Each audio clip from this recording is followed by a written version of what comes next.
It's the important part.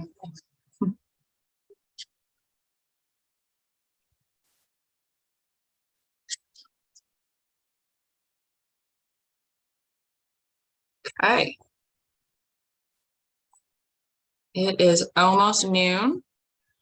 So I will start with my spiel that everyone's heard, I'm sure, a million times. So welcome, everyone. Thanks for joining today's Connects on the Inflation Reduction Act and identifying opportunities for Maine. E2Tech is Maine's clean tech business hub with 335 plus growing member companies. As most of you know, we are conveners and connectors looking to grow Maine's clean tech and environmental sectors. All our events are free to public officials and students, which we're really proud of. We're committed to helping make sure that Maine's clean tech economy is served by diversity, equity, and inclusion. We want to increase employment of diverse professionals in these sectors that we work closely with. If you know anyone who needs a job, feel free to connect them with us. A big thank you to MTI, who we work closely with and who is helping support and sponsor our upcoming event, Clean Tech Open, on March 15th at Verrill Law. Thanks, Verrill, for sponsoring at the platinum level for that. We are still looking for a couple teams to pitch during Clean Tech Open. So if you're interested or know anyone who is interested, reach out to me or Marty. And then quickly, the Remain Clean Energy Internship Program. I will send these details out with the email later, but just quickly, placing 32 interns with Maine clean energy companies. Cohort 1 starts March 6th, probably a little late to get involved with that, but the March 20th one you can definitely get signed up for. And then cohort 2 will start in May or June. If you're interested, you can email remain@neep.org for requirements and specifics. Again, I'll send all that information out with the recording after. A big thank you to our major supporters and partners, Bernstein Schur, SMRT, Central Maine Power, MTI, and our annual event sponsor, TRC. And then we like to hover on this slide a little bit. This is all our sustaining stewards that support us at the $1,000 level every year. They make what we do possible, so big thank you to them. And then I will move on to introducing our moderator for today, Jeff Thaler. Jeff is an attorney with Preti, Flaherty's Energy and Telecommunications Practice Group in Portland. He advocates for large-scale clean energy projects and climate-related initiatives. Jeff was also a professor of practice at UMaine School of Law and an associate faculty member of the University of Maine's Climate Change Institute. He is also a part of E2Tech's program committee and has been involved with E2Tech for many years. And then Jeff, I will turn it over to you to introduce our speakers for today. Great, if you could advance. Yeah, so I'm really excited to have everybody on today. It's a good crowd. It's really a diverse representation of the environmental and energy sector in Maine and among other sectors. And just looking at the sustaining member slide that Riley showed, as well as the big donor list, it really, almost everybody on that list can profit from and benefit from what we're going to learn and discuss in the next 55 minutes. So we have Tony Ruffine, who's a principal, as you see, at New Energy Venture Associates. He's been consulting and advising on the clean tech and renewable energy sector for over 25 years and holds a number of patents. He was telling me, both in terms of solar and roofing materials, both of which I say will never go out of business. So his patents will be definitely in play. And you'll hear Tony's expertise really is in the tax equity area, but the tax equity market is definitely going to be shifting somewhat because of the Inflation Reduction Act. And we'll hear more about that as we go along. Next slide, Riley. And then we'll have some slides coming up in a moment from Nicholaus List, who's with the income tax group at Ryan LLC. Nick is based out of the Westchester office of Ryan and is been leading a team of people on renewable energy investment initiatives. They advise a number of large companies and small companies, including in Maine. And like many of us have been trying to go to school on the IRA. And one last thing before I turn it back to Riley and we'll turn it over to Nick and Tony, is that if you could put your questions in the chat and we'll try to sort through those because we have a lot of people on. We want to get to as many as we can. And I'll try to open up for questions to the extent we have time available. If questions aren't reached by 1 o'clock, our speakers have agreed to follow up with responses and answers to those that Riley will compile and get out. And then the second thing I'd say before I turn it over to Nick and Tony is that I think when a number of us first heard of the quote IRA last fall, my immediate thought was my individual retirement account. That's what we've been thinking about for IRAs and I had to look it up to see that its 50th birthdays this year. And it's coming up through ERISA was where IRAs originally began. So the Inflation Reduction Act has turned on its head the value and amount of what IRA really means to our society. So with that, Riley, we can move along. I'll stop my share and then Nick, you can put up your slides whenever you're ready. Sure, great, thank you. Let's do this.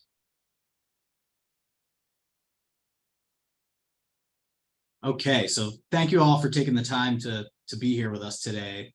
Obviously, the IRA is a super exciting topic, I think, which is a function of how many people we have on this call today.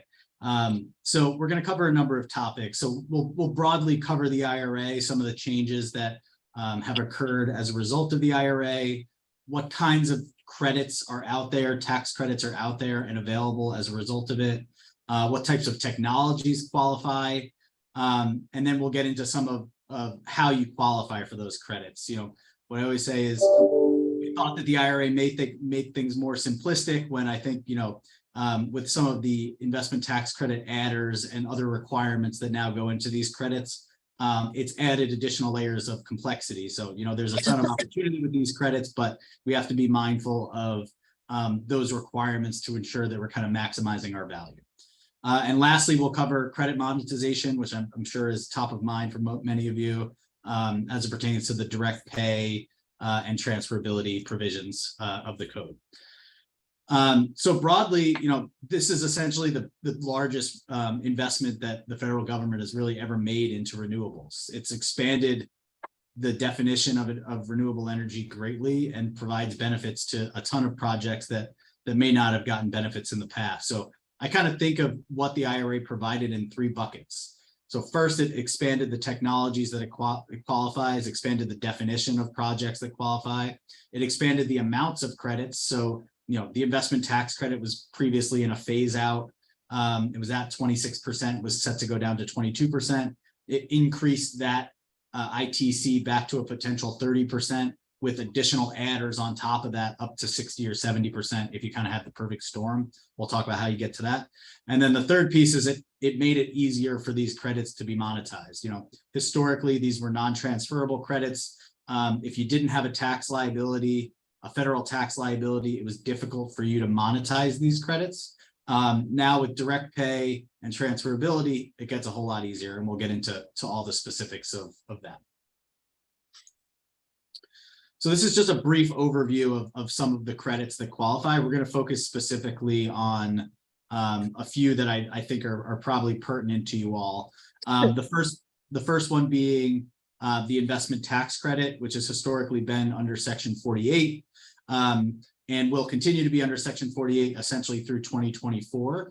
And then it switches over to Section 48E, making it a tech neutral credit, which we'll get into a bit more as well. And then on the other side of the ITC, you have the PTC, where the ITC is based off of total cost of a project. So if you spent $100 on building your project, that was qualified property. At a 30% credit, you would get $30 of ITC. The PTC presents a different form of return profile in that it's based off of electricity, renewable electricity generated from the underlying project. And that is based off, it's a 10-year credit based off of the output on a go-forward basis. And we'll talk more about that as well. The other one we're going to highlight is 45Q, which is a carbon capture credit, which has become kind of particularly pertinent following the IRA. What I'll say high level is, prior to the IRA, carbon capture existed, but the credits that were afforded to those projects were not commensurate with the cost it costs to capture that carbon. So you didn't see a whole lot of carbon capture because there wasn't a whole lot of value to that credit. 45Q has increased, we've increased that credit significantly. So it presents a much better return profile now for people who are investing into that technology. We won't get into a whole lot of this. There's a slew of other credits, fuel production credits, aviation credits, clean hydrogen production fuel credits will be a big credit going forward. I believe we'll see a lot of projects come online that are in that realm, but we're not seeing a whole lot of it yet. I think it's a little bit early for that, but a lot of those projects will be coming online in the future. So let's touch on kind of the big three. So Section 48E, Section 48 and Section 48E is the investment tax credit. As we said, set to expire. It was at 26%. Now it's been increased to 30%, which it was historically at until 2019. And then it's been extended through essentially through 2032 by function of that 48E. So through 2024, it stays in Section 48, and then it goes to a tech neutral credit through 2032. That 30% project, the one thing to highlight is these projects, in order to qualify for that 30%, you need to meet prevailing wage and apprenticeship requirements. We'll get into the technicals of how that works. But one caveat to that is if your project is less than 1 megawatt, so smaller scale projects, you don't have to meet those requirements in order to get that 30%. If you do not meet that requirement, the credit is 6%. So there's a 5 times multiplier. So the conventional thinking is no one is really going to claim that at 6%, right? So the prevailing wage and apprenticeship is critical to the project and achieving those federal benefits on a go-forward basis. And then we have available ITC adders. So you get that 30%, and then there's these potential adders for domestic content, energy community, and low-income communities. We'll get more into each of those. As I said, if you kind of had the perfect storm, you could achieve, call it 70% ITC. We haven't seen a whole lot of that, but there's certainly opportunities to increase above that 30%. And we'll get into each of those a little more specifically. This is a list of technology types. So as I mentioned, this has kind of been expanded and will be expanded additionally under the tech neutral. Solar qualifies, energy storage qualifies, geothermal qualifies, biogas projects. I know that Jeff told me that hydropower is a big focus for Maine. I know you guys have a ton of hydropower up here. Generally, hydropower qualifies for production tax credits, but on a go-forward basis, under tech neutral, hydropower will qualify for investment tax credits. There's thoughts, different schools of thought there as far as how that will ultimately pencil. You can only choose ITC or PTC, so there'll be questions about on a go-forward basis how you kind of think about that, but that's kind of prevalent industry-wide, and there'll be a lot of analysis to do that on a go-forward basis. But all of these technologies generally qualify, and at that 30% rate and the additional qualifiers on top of that. So the flip side of ITC is PTC. The credit, the PTC is 2.75 cents per kilowatt hour for the most recent year. That's important to highlight because it is adjusted for inflation.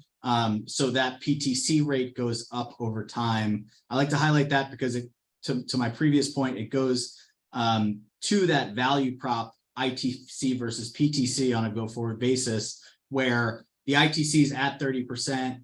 Costs may go up. You may get additional credits on that cost, but if through the years the inflationary rates increase the PTC in an effective way, it'll allow more projects to qualify for PTC in a way that makes it more beneficial than ITC. Generally, what we're seeing right now is the volume of projects has to be really high for a project to qualify, to pencil better for PTC than it would for ITC. So, if you're doing kind of a rooftop solar array, generally, ITC will be more beneficial to you than PTC. But when you get to that larger scale, the production capacity and economies of scale takes over, and that production is really sizable. At that point, it may make sense for PTCs to play a role. The other one is the PTC for solar had expired. That came back into play as well. So people are looking at that one versus the other. And similar to the ITC with the new subsections, so section 45 and then 45Y on a go-forward basis, these credits are extended all the way through 2032. So we have a really long runway here in order to make some really good investments into clean energy and get some really good subsidies from the federal government in order to make that happen. The one caveat on PTCs is the energy produced has to be sold to an unrelated party. So that's something to consider as well, revenue streams and offtake when thinking about PTC versus ITC. The third one, carbon capture, as we talked about, has become a big focal point. So previously, if you did carbon capture in its most basic form, which essentially you capture that carbon and then you sequester that carbon for the life of that carbon, you would have got a $50 credit per metric ton. Generally, we're seeing, it generally costs about $55 to capture and sequester that carbon. So it didn't make a whole lot of sense mathematically from an investment perspective prior to the IRA. That has been increased to $85 a metric ton. So really on a go-forward basis, you could turn something that would have been a cost historically if you were looking to capture carbon into a profit center through the use of those credits. The other thing it did was it reduced the threshold for capture. So they had pretty high thresholds. Power plants would have had to capture 500,000 metric tons in a year in order to begin to qualify for those credits. That has been reduced to 18,750. So you can do much more small scale carbon capture and still qualify for those benefits. These projects have direct pay for the first 5 years. We'll get more into direct pay, but it's a 12-year credit. The essential thinking, you could qualify for direct pay for the first 5 years. So any production or credits that you're generating in the first 5 years, you could get a refund for, and then you could pursue transferability or sell those credits in the back 7 years. So significant planning to look at as it pertains to monetization of these as well. So I've said a lot. There's a lot of qualifications in order to get, the ITC, PTC, or even 45Q or any of the other credits really. The biggest ones being the wage and apprenticeship requirements, which are critical. As I said, in order to get that 30%, you need to meet these requirements. If you don't meet these requirements, you are essentially at a 6% ITC, which no one wants. So the wage requirements are essentially set by the Department of Labor, but the expectation is that you essentially have to meet these prevailing wage requirements that are set for initial construction and then any alterations and repairs on a go-forward basis. So if you're a developer, it's something that you need to be thinking about as far as your workforce. And if you're someone who's purchasing a project or you have someone else developing, you have to be thinking about how that developer is documenting those wage requirements and ensuring that those requirements are being met, because it is critical to those ITCs being generated. The apprenticeship requirement is secondary to the prevailing wage. It requires a certain amount of apprentice labor hours on any given project. For the 2023 year, it is 12.5%. It goes up to 15% next year. And so it's critical that we have kind of access to these apprentices. The one caveat to that being there is a safe harbor if you make best effort to get an apprentice and you've either been denied by a program or there's no available apprentice programs with which to use, you can safe harbor and essentially get an exception for that component. As I mentioned, any projects that are below 1 megawatt don't need to meet these requirements. So if you're less than 1 megawatt, you're in the clear on that. And there was a beginning of construction requirement that was in the IRA that provided a timeline with which to get this up and running. So basically, it provided 60 days after final guidance was provided on these prevailing wage requirements. So August, the deal was signed. Prevailing wage requirement guidance was provided in November. 60 days after that is January 29th, 2023. So any project you begin now or that begins after January 29th, 2023, you are subject to that prevailing wage requirement if you are in excess of 1 megawatt. You could have safe harbored essentially back to a point in time prior to January 29th, but that beginning of construction date is the critical determiner when it comes to whether or not you have to look at this. So now we're going to talk a little bit about the bonus incentives. As I said, we're at 30%, but you can get additional credits. The first one being the domestic content bonus, which would bring a 10% adder. So if you're at 30, it would get you up to 40. The domestic content requires that all steel and iron that goes into an underlying project is domestically sourced or sourced in the US. And then manufactured products are also constructed here in the US. Manufactured products are in the example of solar are the panels, the racking system, inverters, so on and so forth. In order to qualify for domestic content, 40% of those manufactured components have to be sourced here in the US. It's 20% for offshore wind facilities. This goes up in subsequent years. I think it's 45% in 2024 and up to 50% thereafter. But the critical point being here, our expectation is that this is the total cost of manufactured projects within the project. So, we've gotten questions about whether 40% of the value of the ITC has to be domestically sourced or whether it's tied to that manufactured products. Our expectation pending final guidance is that essentially 40% of those manufactured products, the value of manufactured products that go into that project are essentially creating the denominator of that scenario. So that's how you qualify for the first 10%. The second one is the energy community bonus, which is super prevalent. People are excited about this one, which also comes with an additional 10% adder. There's basically 3 ways to qualify as an energy community. The first is you're on a brownfield site, which is generally brownfield sites are defined by the EPA in consort with local state representatives. So you would have to basically identify the brownfield sites in a given area. But if you are on a brownfield site, you will qualify for that 10%.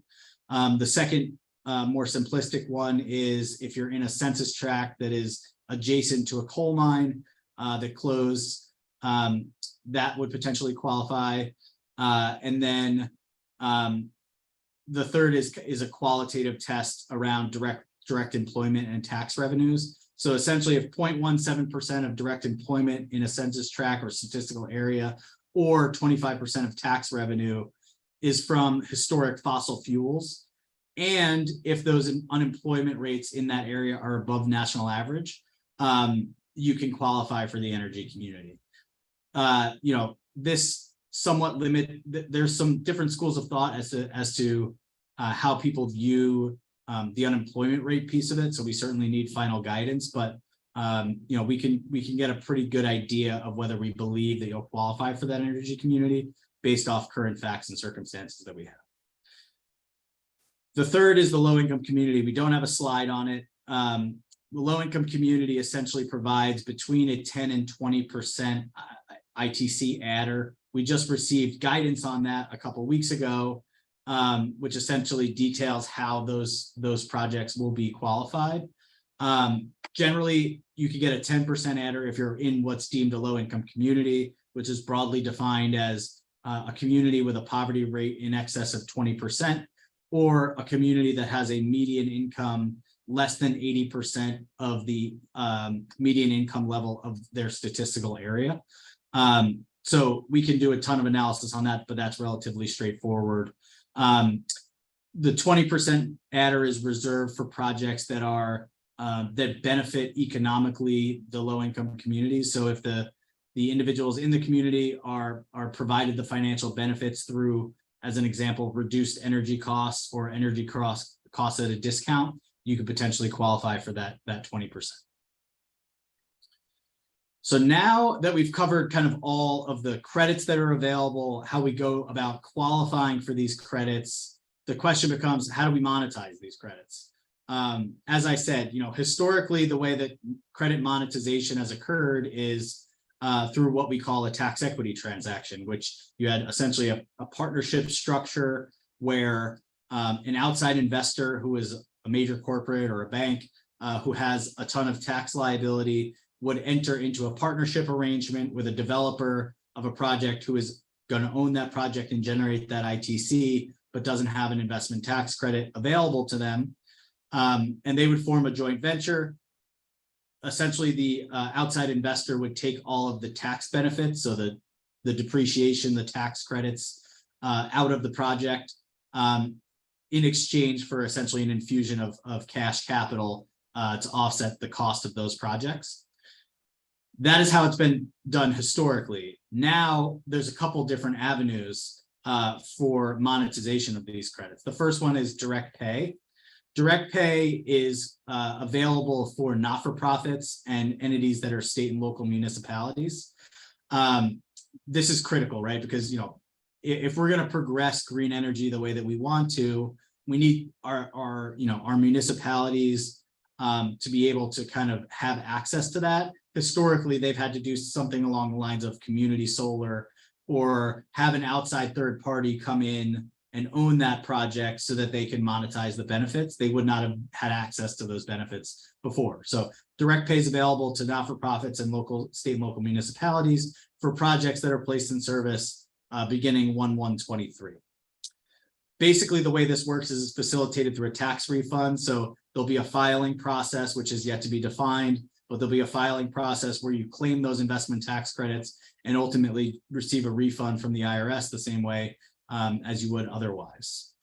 One caveat to that being, in order to qualify for direct pay on a go-forward basis, so for 2023, you're okay, but any projects that begin after 1/1/24, you need to qualify for the domestic content requirement, which is kind of the way that we outlined it before. So iron and steel needs to be domestically sourced, and then upwards of 40% of your manufactured components need to be domestically sourced as well.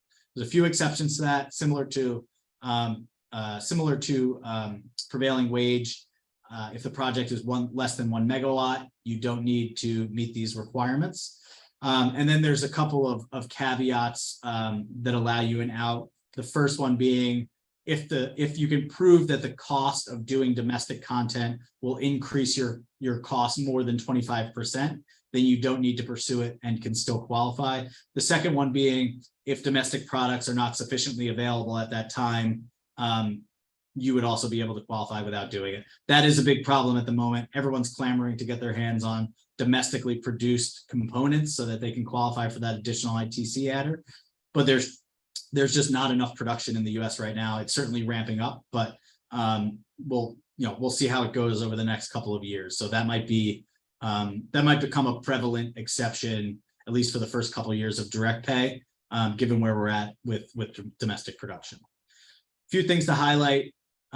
Outside of not-for-profits and municipalities, everyday taxpayers, corporates can't qualify for direct pay except for these three exceptions. So for 45Q, the carbon capture credit, the hydrogen credit under 45V, and under 45X, the advanced manufacturing credit, the first 5 years of these credits can qualify for direct pay.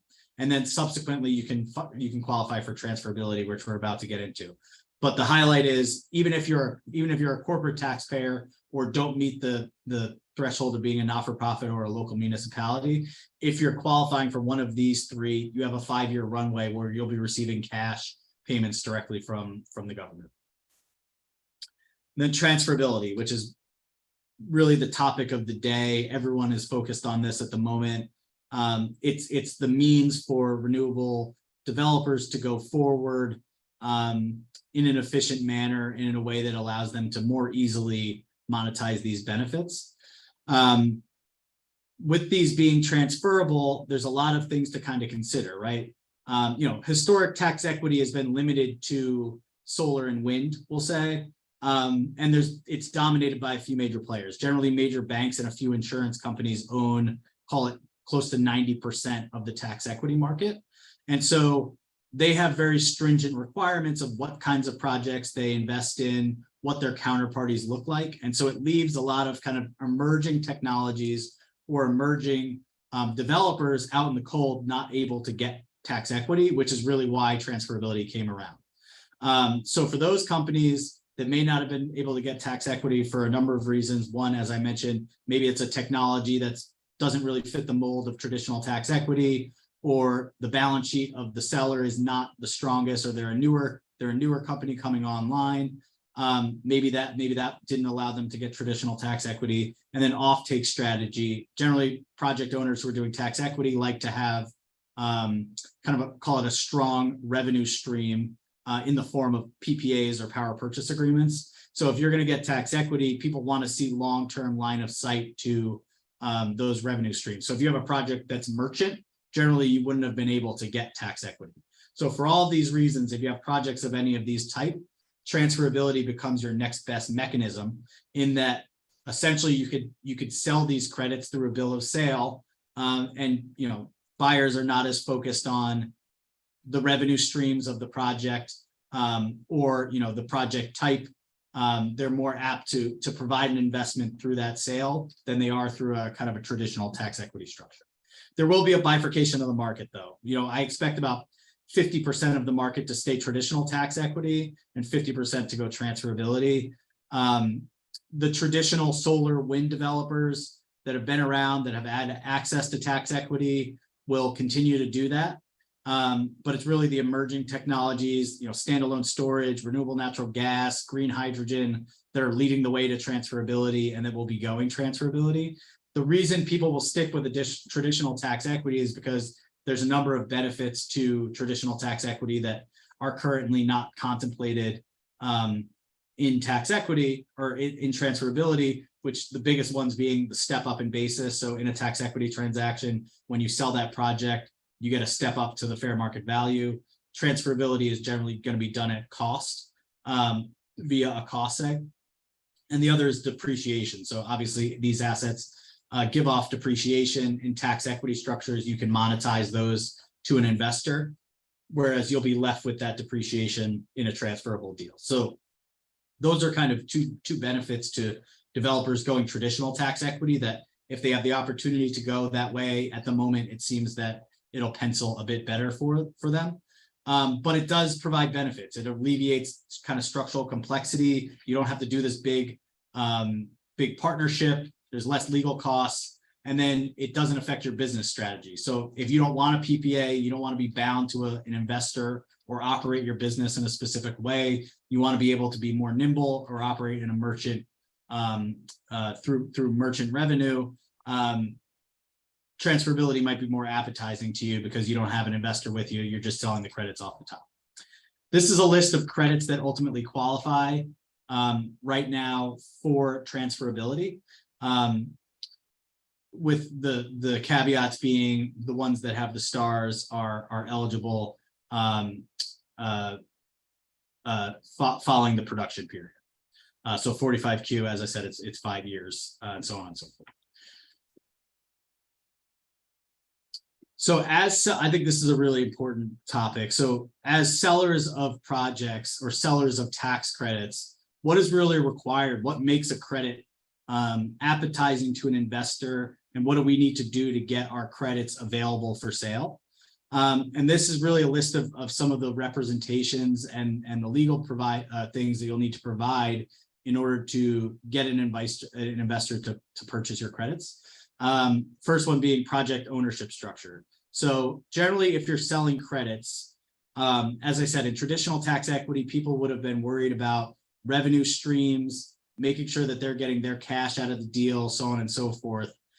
In purchasing the credits, essentially the way it works is, as a seller of a credit, you're providing relative indemnities to a buyer of a credit. So they have very little risk as a buyer.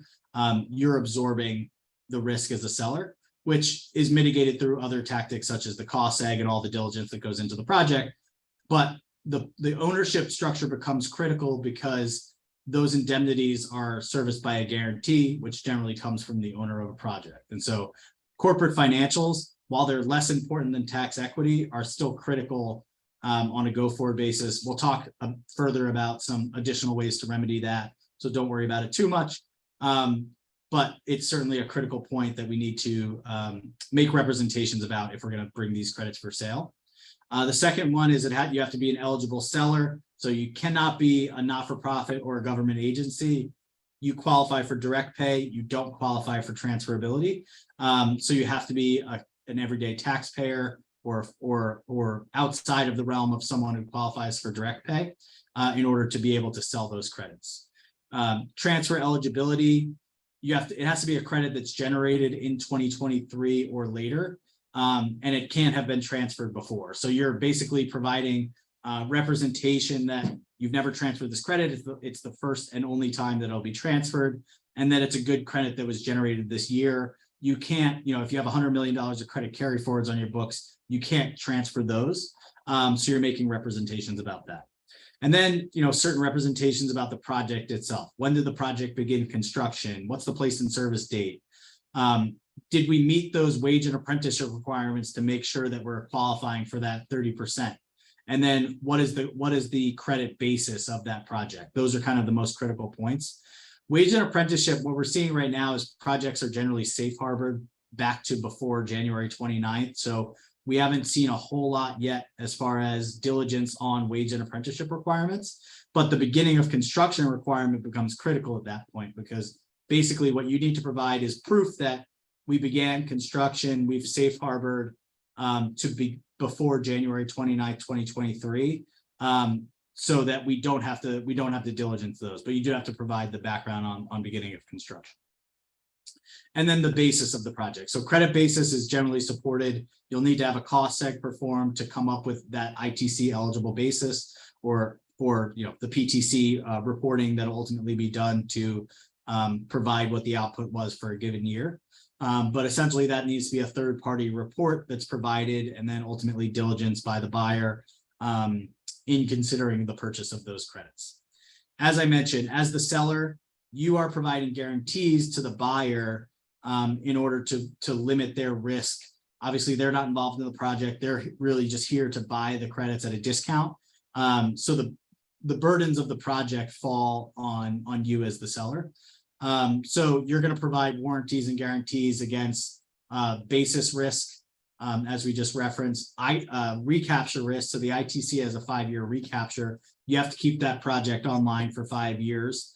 If you don't, it's a 20% clawback per year. So if year 2, the project went offline, there'd be an 80% clawback, year 3, 60%, so on and so forth.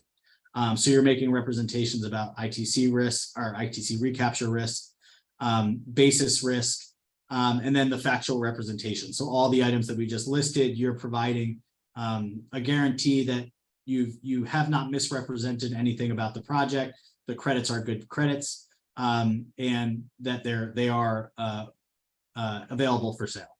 And then fraud, which is a function of any contract where if the seller does anything fraudulent, their indemnities are required and their guarantee is required to make the buyer whole.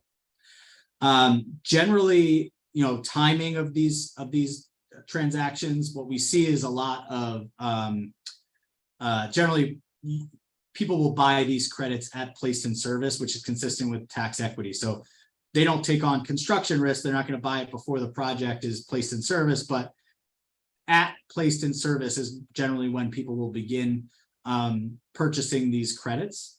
The one caveat to that being the year 2023, when deals are already being done, but we don't have final guidance on transferability. So generally contracts right now are providing protections to buyers in the form of for final IRS published guidance. So that may come in the form of, either protections on, generally it comes in the form of protections on the timing of funding that project. So our term sheet would generally say, we'll fund at substantial completion or when that project is placed in service. But for this first year, we'll fund essentially the later of placed in service or final guidance or some period after final guidance. So that's something that the industry is kind of dealing with right now in transacting transferable credits in the absence of final guidance on that point. And the last piece, which has become super critical with transferability, is tax insurance. So if I went back and I said, in providing these guarantees to the project, your balance sheet or the seller's balance sheet is critical, or even if you just don't want to have to provide those guarantees or keep that risk on your balance sheet, tax insurance is an option for projects of this sort.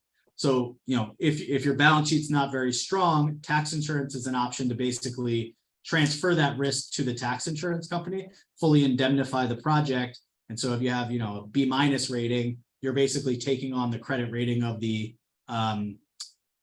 insurance company itself. And so you could go to an A rating through purchase of a tax insurance policy. And so that's really up to the seller. Generally, insurance policies cost between 2% and 3%. So if you're operating at a discount rate, if you think that you could sell your credit for a 12% discount without tax insurance may cost 2 or 3%, but you'll recoup that in the form of a better guarantee. So tax insurance, certainly our buyers would say tax insurance is appetizing to them. They like to see projects that have that additional layer of security. And so they become very attractive projects and investments if they have those tax insurance policies tacked onto the back end of them. So that's the end of the slide. We've gone through a lot. We're going to get into questions. I'll say, Ryan really operates in all of these spaces. So really from credit generation to credit maximization, all the way through kind of compliance on those projects, and then monetization of those credits. We can support you really with all of that. We are setting up what we call an ITC marketplace. Ryan, as a firm, brings our buyers to the table on transferable credits. And so we are in the market to purchase credits if that is something that is appealing to you all. So just like to throw that out there and looking forward to answering some of these questions and continuing the conversation. Great. Thank you very much, Nick. That's I know that's a fire hose for a lot of people. And before we get to the questions, and I've been jotting them down, Tony, did you want to add anything to what Nick said?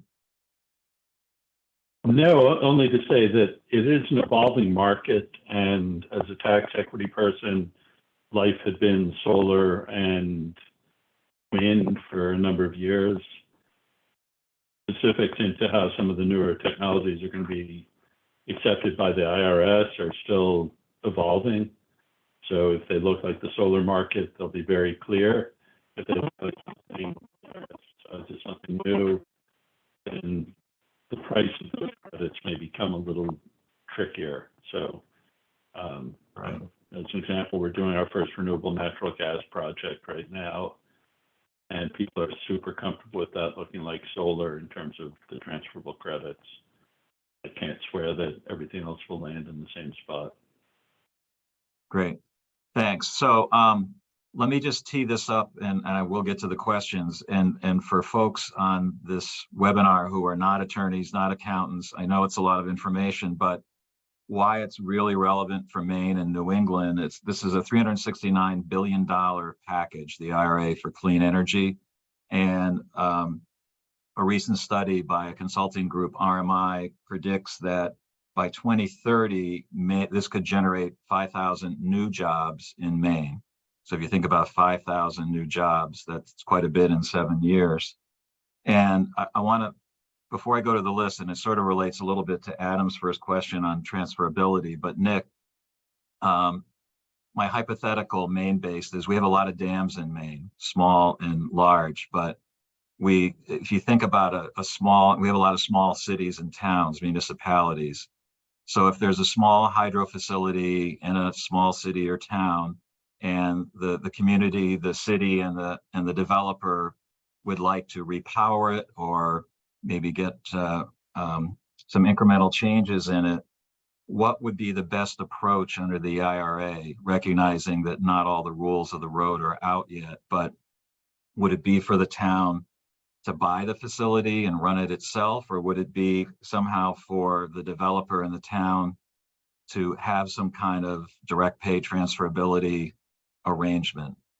Yeah, no, that's a great question. I think we're seeing a ton of that in, municipalities have never been the clients of Ryan before because they don't pay corporate tax. But now it's the list of municipalities and cities that we're working with is growing.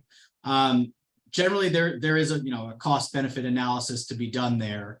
But what we're seeing is that in a lot of cases, it does make sense for those municipalities to own those assets on their own. The caveat to that being, how do we think about funding those projects, or where do those funds come from? That's generally a big hurdle for municipalities. The one caveat that we didn't get into is if those projects are funded with tax exempt bonds, there's actually a reduction on the ITC of 15% of the ITC. So if you were at a 30% rate, you go down to a 25.5% rate. So that's something to consider when you're thinking about that. So, the straightforward thinking would be, well, if I'm going to transfer, if someone's going to have to transfer this credit, we're going to have to take a discount rate on that. Why wouldn't I just own it myself and get the full value of the direct pay? But the factors to really consider are, one, how do we fund it? And does that funding result in a reduction of the asset or the value of the ITC? And then on a go-forward basis, do we want to have to comply with those domestic content rules in order to get the value out of it? So from the municipality's perspective, those are kind of the couple things that come to mind as major kind of items to work through when it comes to the value prop of owning it themselves. And then you compare that against, the developer owning it, what the cost of that is in your contract with the developer, and then ultimately what the developer is able to achieve through that when it comes to selling or monetizing those through a discount rate. So a lot of factors to consider, but high level, I would say we're seeing a lot of municipalities go the route of owning items themselves at this point. All right. And again, just as an aside for people, because you mentioned a couple times in terms of comments, there is still a lot of uncertainty on a number of these issues, because while the IRA was enacted last summer, the IRS put out a request for comments for potential guidance or rules in October. They got 2,000 comments, but they've only been dribbling out guidance or rules on some of these issues. Yeah. Direct pay and transferability, we're still waiting for their guidance and answers on it. But Adam had asked about, will there be a certification process by the IRS for credits so that somebody who's buying knows that these are legitimate? Yeah, so there will be a process with which to file. I don't expect there to be as substantial of a certification process the way that like state tax credits are certified. So they're putting a lot of the onus onto the buyers and sellers in order to kind of do that diligence and ensure that those credits are good. As I mentioned, there will be a filing process, but that filing process in my mind is to essentially, in some ways, certify it to make sure that it's not a credit that's been sold before. But issues with basis, so if you say, we built this project, we have 120 million of basis, so we're claiming that ITC on that 120, there's still the basis issue. So the IRS could come back and say, actually, we think the basis is only 100 on that project. So they won't be certifying basis up front, which really is why the onus falls onto the buyers and the sellers, which is also why kind of tax insurance is becoming super prevalent, just to give kind of that additional layer of certainty, that additional comfort. Costs a few points, but it gives everyone kind of the comfort that Berkshire Hathaway is the one who has to answer for this now, and not either of us in selling that. So that's kind of how the market's viewing it right now. Okay, great. Jeff, Also for Jeff, people, one other- go ahead, Tony. Jeff, I'm sorry, one little nuance in there to keep in mind. The credits can be transferred. The IRS has not given the rules as to exactly how those work yet. To be transferred at some sort of a discount because of the risk and because the investor wants to see something. One thing that was made clear when the debate was going on about the IRA itself is, and I think it was said on the floor of the Senate while they were debating it, we don't expect these credits to be used by a dentist's office. They want them to go to C corps or to large private corps or to certain types of buyers who are sophisticated enough in this process. And so, just keep that in mind as to who could buy the credits as well. Okay. And also, I mean, again, this program with Nick and Tony, for me too, we only have a limited amount of time. We can only cover so much of the IRA, which is, 100, 200 pages and tiny print, very dense, as those of us who have been working with it know. So there will be other opportunities. E2, you'll hear from Riley in a little bit. We'll be doing a follow-up program later this month on the loan program office at DOE, where again, there's a lot of money coming for loan and credits. But Larry asked about energy efficiency projects, Nick and Tony, and asked whether there'll be credits or are there incentives for power reductions or reductions in kilowatt or kilowatt hour consumption. Yeah, so generally that there are not tax credits for energy efficiency, but there's additional benefits provided to the IRA for those projects. Energy efficiency generally falls under Section 179D, which is essentially accelerated depreciation. So for buildings where you achieve certain energy standards, you can claim that 179D and accelerate the cost of those, basically receive year one depreciation. So immediately offset the cost of those upgrades. A couple of things that the IRA did, 179D has been around a long time, but just high level, a couple of things that it did was reduce the level of efficiency that you had to achieve in order to begin to generate those 179D credits, and then increase the amount of credits that you can get. So you could get up to $5 per square foot of the facility. So, not a credit per se, but certainly an advantageous benefit that's provided for energy efficiency that could be of value to certain companies. The other thing on 179D, I don't want to get too deep into it, but generally 179D benefits for like government agencies have been able to be transferred to designers and architects of those energy efficient properties. Not-for-profits can qualify for that now as well. So if you're saying I'm a not-for-profit, I'm a government agency, deductions don't mean anything to me, you can pass those benefits through to the developers of that project and essentially achieve a reduced cost through an effective pass-through of that benefit. So super helpful going forward. And a related question, not asked by anybody else but me here, is that in Maine, we've been trying to incent people to purchase heat pumps and to install more heat pumps. We have a very aggressive set of goals. I remember when the IRA came out, seeing some articles for individuals, homeowners, and others about potential credits or benefits through the IRA for installing heat pumps. Is that true? Yeah, so heat pumps can generally qualify under Section 48. It's a little bit different than kind of energy community, or a little bit different than kind of traditional energy efficiency, we'll say.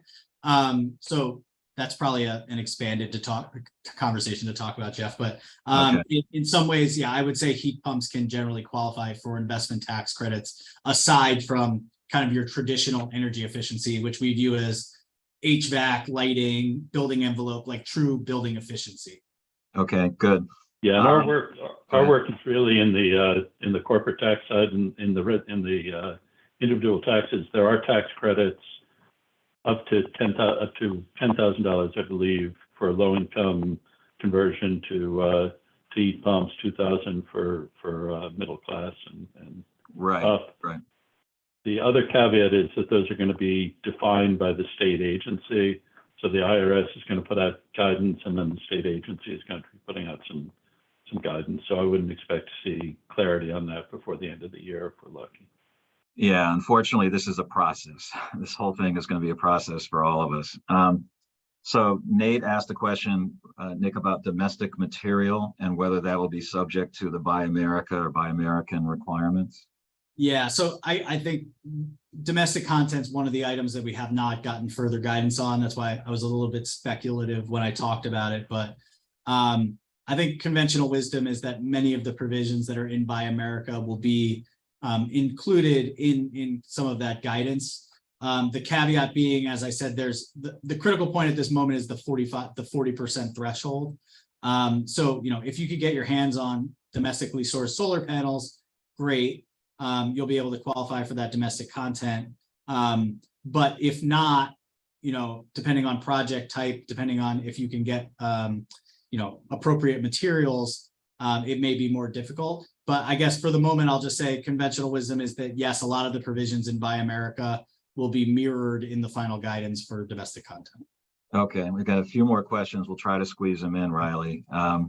But Tove asked about what qualifies as advanced manufacturing. And I know that could be a subject of a whole other program. I'll caveat this by saying, I think Riley provided my contact information before this. We are looking, we're happy to kind of answer some of these questions offline or, provide assistance through Ryan.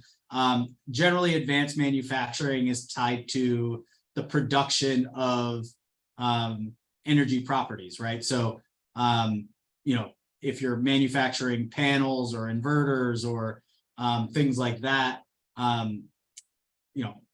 batteries, things like that, all of those things qualify. The list goes on and on. So we could talk more about that, but high level, it's the production of assets that are related to the production of some of these energy community or some of these energy products. And the one caveat to that being there's two separate. So there's either the advanced manufacturing credit, which is a production credit on, tied to the amount of panels you put out or the amount of cells that you put out. And then there's an ITC as well for the development of those factories.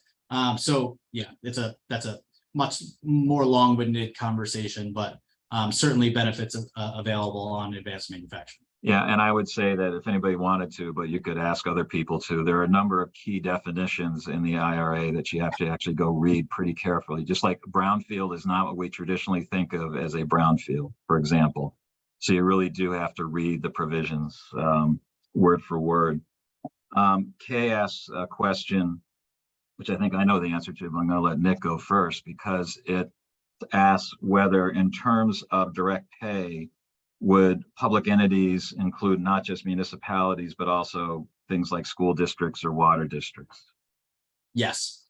Yeah, and I agree with that. And also another interesting thing about just quickly on direct pay is there's still a unanswered question, I think, waiting guidance on, I think the term is political subdivisions, and traditionally that's been municipalities or subsets that don't pay taxes, as you've said.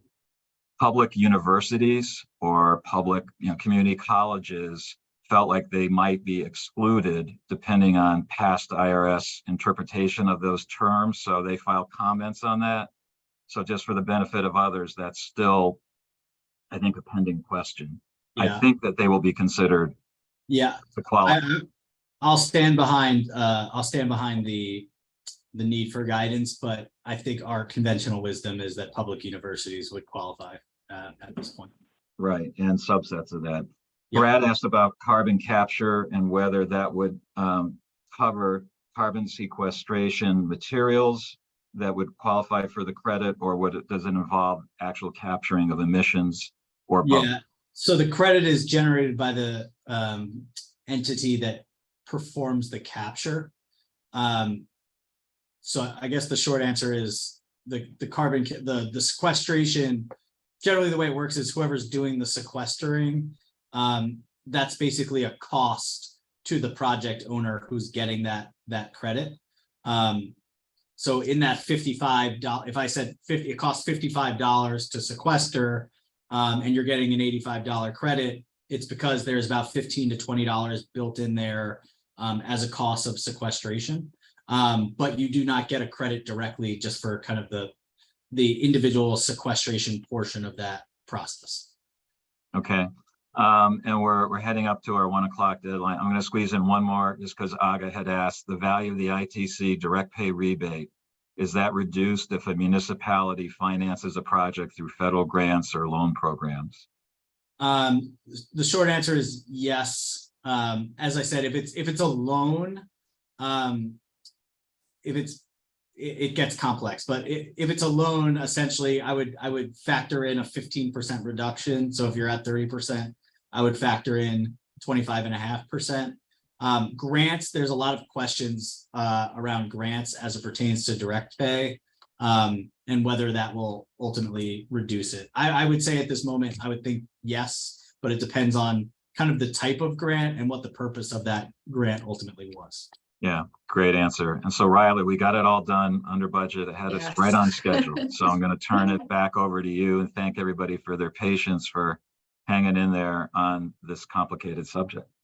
Yeah, I'm just gonna plug our upcoming events super quickly. On March 15th, we have our Clean Tech Open event at Verrill, 4:30 to 6:30. It's shaping up to be a good one. Again, we're looking for teams to pitch for that.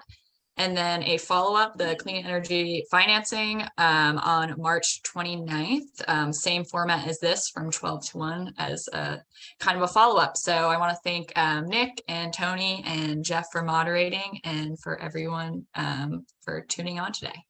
Can I just also say on that March 29 that again will relate and grow out of the Inflation Reduction Act, because the act significantly expanded the amount of loan credit that the DOE office can do. And so that's why it's a relevant and very timely topic. And as well, I want to thank Nick and Tony and Riley for organizing this while Marty is increasing the world's carbon footprint, flying back over the ocean. And thank everybody for joining us at E2 Tech. And we look forward to seeing you at our next event or 3. All right, thank you, everyone. And we will get the slides out. Any questions? let Yes, us slides know. and recording are coming. Thanks. Thank you.